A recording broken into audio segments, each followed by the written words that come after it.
বর্তমান সরকার গত নির্বাচনে যেই কমিটমেন্ট ছিল, সবচেয়ে বড় বড় কমিটমেন্ট গুলি ছিল কৃষক পর্যায়ে প্রান্তিক মানুষের জন্য। এবং এই অনেক বড় বড় যে কমিটমেন্ট ছিল, সবচেয়ে বেশি জনসংখ্যা উপকৃত হবে যেই ডিপার্টমেন্টগুলির দায়িত্ব এদেরকে দেখশুন করা, এর ভিতরে সবচেয়ে বড় এই কৃষি। কৃষিকে আগে অনেকগুলি ভাগ করা হয়েছিল।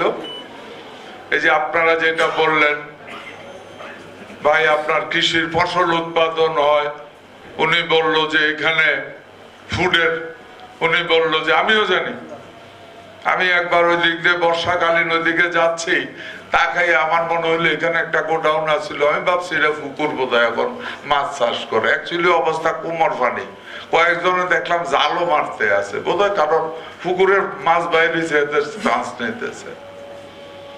এটা মূল সমস্যাটা ছিল, একই এগ্রিকালচারে 5টা ভাগে ভাগ করে ফেলা হইতো স্টোরেজের জন্য।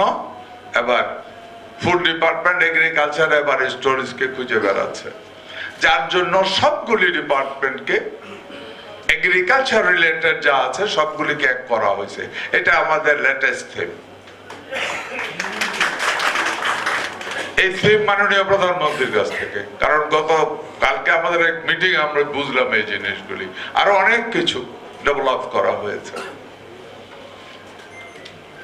এবং সেই গুরুত্বপূর্ণ যেই ডেভেলপগুলি হবে, ওই ডেভেলপগুলি যে মিনিস্ট্রি জড়িত, সেটা হলো আমরা কৃষি, খাদ্য, মৎস্য এবং পশু।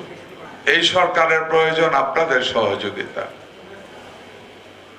সব সমস্যা শুনতে পারবো,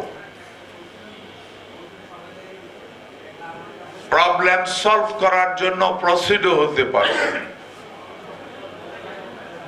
কিন্তু মন্ত্রীর পক্ষে সম্ভব না কৃষক পর্যায়ে গিয়ে বুঝানো যে ভাই আপনার পিএস লেভেল এখানে উঠছে, এরপরে ফার্টিলাইজারের বস্তা ঢাইলা দিলেও কোনো কাজ হবে না, আপনাকে পিএস লেভেল 6.5 আপ করতেই হবে। যদি করেই আপনার ফার্টিলাইজার 20% কমে যাবে কনজাম্পশন। এই কথাটা বুঝাইবেন আপনারা। সুতরাং দায়িত্ব আপনারা যত সিরিয়াসলি নেবেন, দেশের এত দ্রুত উন্নতি হবে। আমি একজন কৃষক হিসাবে এইটুকু বলতে পারি, আপনারাও বুঝছেন, উনি যখন ল্যান্ড নিয়ে কথা বলছে, আমি শুধু ওই জায়গাটাতে বারবার আমি হিস্ট্রিটা জানতে চাচ্ছি, কারণ আমি জানি কি পরিমাণ রেড সিগন্যাল আসতেছে সামনে।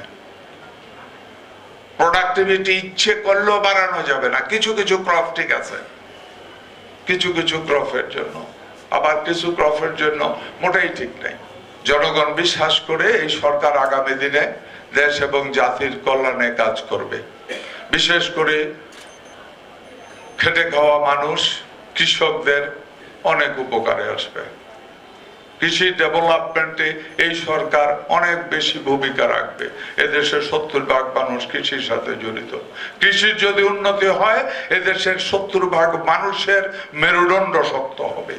70% মানুষের মেরুদণ্ড যদি শক্ত হয়, এদেশের ইকোনমির মেরুদণ্ড স্থায়ীভাবে শক্তিশালী হবে।